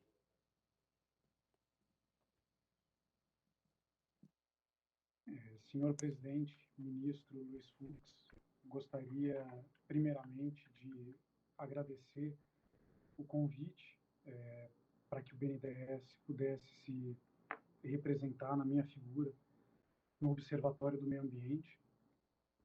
Dizer que a criação do Observatório do Meio Ambiente pelo CNJ, para nós, que somos funcionários de carreira, de Estado, ele é um marco institucional muito relevante para a agenda ambiental brasileira. A solução para problemas complexos, como os problemas que envolvem a sustentabilidade, o meio ambiente e a redução do desmatamento na Amazônia, eles passam necessariamente por soluções que não são triviais e que demandam o engajamento dos diversos setores da sociedade, incluindo o judiciário. Nesse sentido, as soluções estruturais de longo prazo que são buscadas não só pelo judiciário, como pela sociedade civil, como por entidades que trabalham pela causa da sustentabilidade ambiental ao longo dos anos, ela é algo fundamental de ser perseguido por esse observatório criado pelo excelentíssimo senhor ministro.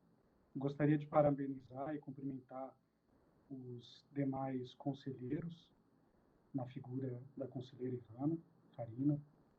Gostaria de cumprimentar o senhor ministro Herman Benjamin, que tem muito contato conosco, e também dar boa noite aos demais membros do observatório, figuras que são as parceiras históricos do trabalho que o BNDES tem desenvolvido na agenda ambiental, como o Vera Veríssimo, que nos acompanha há tantos anos, Denise Rios, nossa parceira de primeira hora também, ao professor Carlos, mesmo a Denise, que numa já teve oportunidades grandes de relação conosco, como na organização da Rio+20, que o banco teve um papel fundamental.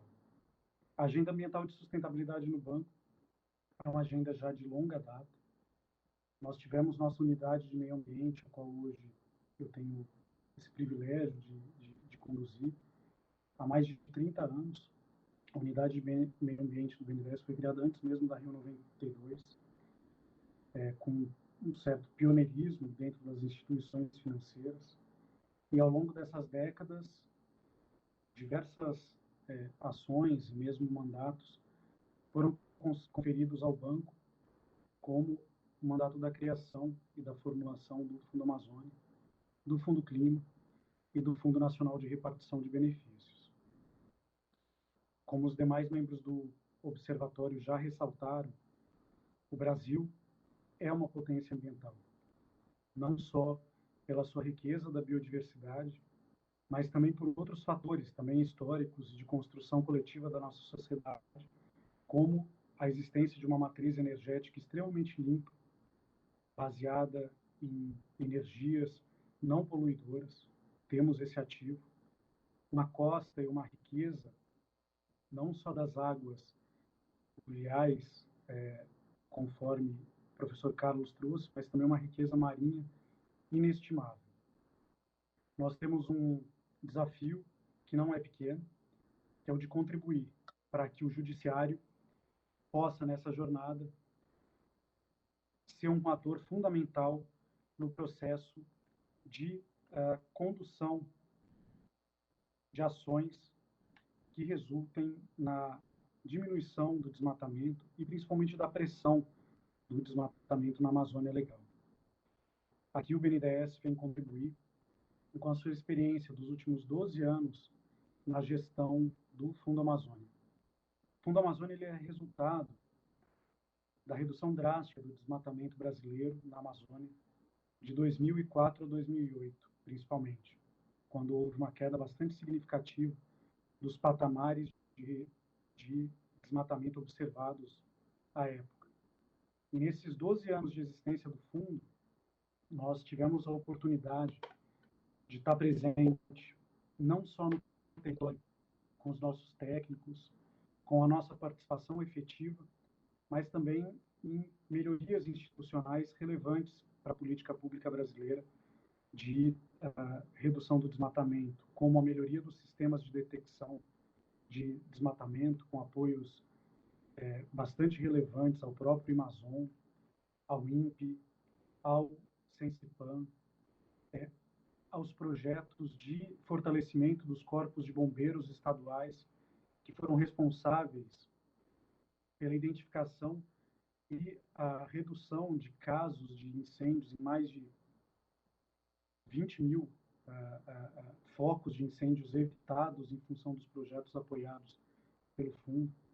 Ao longo desses 12 anos, a gente também teve presente no processo de fortalecimento de toda a cadeia da bioeconomia na região, com dezenas de milhares de pessoas, famílias, produtores capacitados na ponta, para que, através da floresta e na floresta, sejam capazes de gerar renda com melhor qualidade de vida e com mais oportunidades.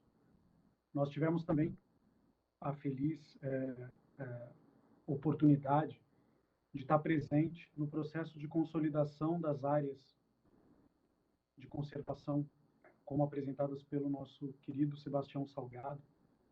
Nós conseguimos ajudar a consolidação de mais de 190 terras e unidades de conservação. Estamos presentes no apoio a mais de 65% do território indígena demarcado na Amazônia. E nesse processo, e é essa experiência que a gente traz para o observatório. É essa experiência da ponta, é essa experiência do relacionamento institucional, da convergência e da união de esforços, não só do governo, como também da sociedade civil, dos estados da região e dos entes empresariais. O banco tem esse papel importante na sociedade brasileira de ser um ponto de convergência da atuação de diversos atores institucionais, sejam eles públicos quanto privados. Nesses 12 anos de trabalho, nós tivemos muitas equipes que não só estão hoje lá conosco, como também estão trabalhando dentro de outras áreas do banco, como fora. Então, ministro e presidente Luiz Fux, agradeço muito essa oportunidade de poder compartilhar a nossa experiência e essa nossa vivência na região e na complexidade dos problemas que ali são encontrados, para auxiliar, de certa forma, na busca de caminhos que possam representar soluções mais estruturais e de longo prazo. Eu reafirmo aqui o compromisso do banco e do Fundo Amazônia pela transparência. Nós temos todas as nossas informações de projetos e resultados disponíveis na nossa página da internet. Convido a todos a buscarem essas informações, mas, além disso, um segundo compromisso pelo resultado e o compromisso pela aferição e a apresentação desses resultados na ponta. Então, hoje, nós somos capazes de apresentar não só o que nós tivemos de resultados práticos, como pessoas capacitadas, geração de renda, instituições fortalecidas, como também temos uma grande avaliação de efetividade conduzida pela CEPAL, da ONU, concluída no final de 2019, que demonstra que, por exemplo, os projetos de CAR, de Cadastro Ambiental Rural, apoiados por nós, conduzidos por organizações do terceiro setor, pelos estados da região, foram responsáveis pela redução de mais de 8.500 quilômetros quadrados de desmatamento evitado, o que é equivalente a quase um ano de desmatamento, em função de projetos apoiados pelo Fundo na temática do Cadastro Ambiental Rural. Esse é um único exemplo de muitos apresentados no relatório elaborado pela CEPAL, referente aos 10 primeiros anos de atuação do Fundo. Então, senhor ministro, demais colegas de observatório, temos aqui, então, nossa experiência, nosso trabalho à disposição do Estado brasileiro para contribuir, para colaborar e, mais uma vez, dizer o quanto é importante, não só no papel ambiental, mas na Amazônia a gente tem mais de 25 milhões de brasileiros vivendo e brasileiras.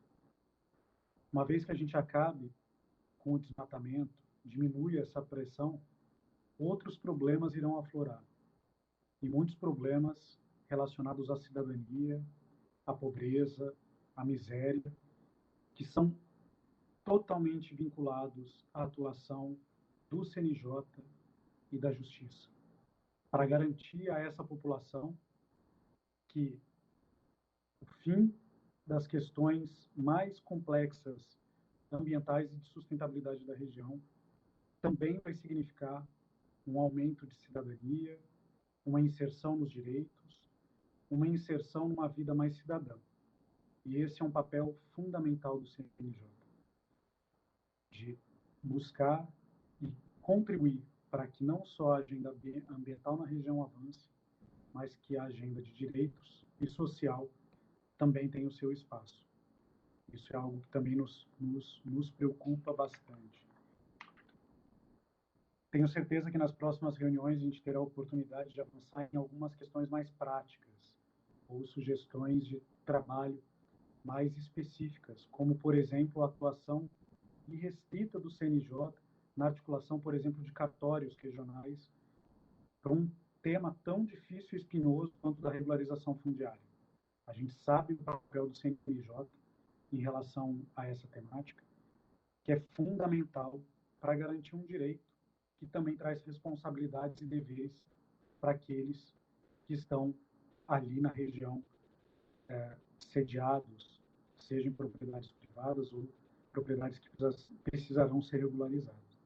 Isso abre também a possibilidade de desenho de outras políticas públicas, como a do PSA, do CRA. É uma porta também de inclusão. E aí a gente sabe que tem um papel muito importante e relevante também no Conselho.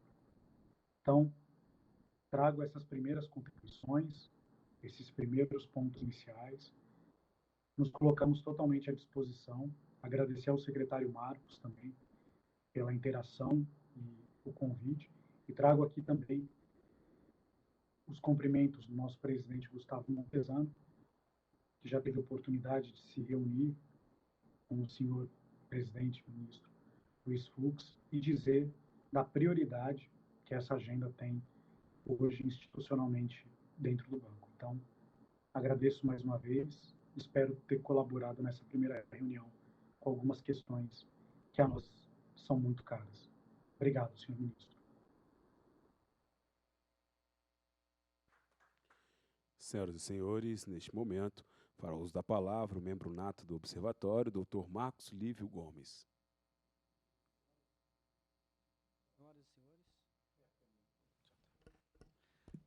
Senhoras e senhores, muito boa noite. Conselheiros e conselheiras, amigos e amigas, colaboradores, membros da sociedade civil. Primeiramente, eu agradeço ao ministro Luiz Fux pela confiança depositada em convidar-me para ser o coordenador do Observatório, tarefa que eu darei toda a minha energia, toda a minha alma para desempenhar com a máxima presteza e eficiência. Eu agradeço a Doris, chefe de gabinete da CEP, que irá fazer a parte de secretaria do Observatório do Meio Ambiente, estará à disposição de todos os senhores. Na prática, nós enviaremos um kit com instruções, exemplos para os membros, né, na verdade, um informativo, e nesse informativo haverá o e-mail, um cronograma, tipos de projetos, ideias, pesquisas que poderão ser sugeridos pelos colaboradores, e estaremos à disposição com toda a equipe das unidades técnicas do Conselho Nacional de Justiça para transformar as ideias que possam ser sugeridas em projetos, programas, e também receber os projetos e colaborar com a sua determinação, o alinhamento com estratégias institucionais do Conselho Nacional de Justiça.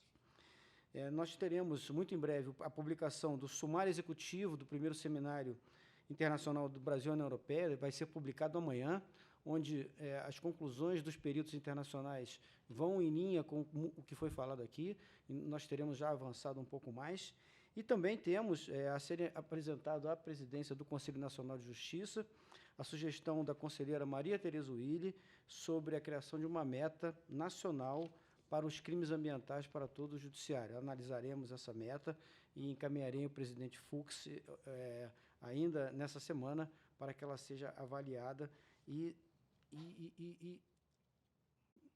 incluída aí nas disposições do Encontro Nacional, avaliada para ser incluída ou não nas disposições dos encontros nacionais.